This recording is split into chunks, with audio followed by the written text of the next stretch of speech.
হত্যা মামলায় সিরাজগঞ্জ ২ আসনের সাবেক এমপি ডক্টর জান্নাত আরা হেনরি ও তার স্বামী জেলা পরিষদের সাবেক চেয়ারম্যান শামীম তালুকদার লাবুর ৭ দিনের রিমান্ড মঞ্জুর করেছেন আদালত। বুধবার বিকেলে সিরাজগঞ্জ সদর আমলি আদালতে হাজির করা হলে বিচারক রাসেল মাহমুদ শুনানি শেষে এর রিমান্ড মঞ্জুর করেন। এরপর বিশেষ নিরাপত্তায় তাদের জেলা কারাগারে পাঠানো হয়। এর আগে সোমবার বিকেলে যৌথ অভিযানে মৌলভীবাজার থেকে তাদের গ্রেফতার করে র্যাব। এরপর মঙ্গলবার রাতে সিরাজগঞ্জ পুলিশ সুপার কার্যালয়ে তাদের রাখা হয়। প্রত্যক্ষদর্শীরা জানান, হেনরি দম্পতিকে আদালতে আনার আগেই পরিস্থিতি নিয়ন্ত্রণে আদালত চত্বরে বিপুল সংখ্যক সেনাবাহিনী, র্যাব ও পুলিশ মোতায়েন করা হয়।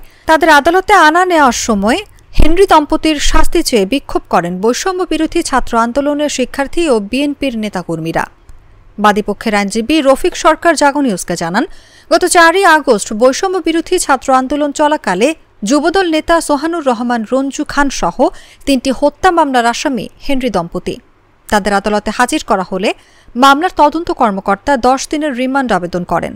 পরে উভয় পক্ষের শুনানি শেষে বিচারক ৭ দিনের রিমান্ড মঞ্জুর করেন।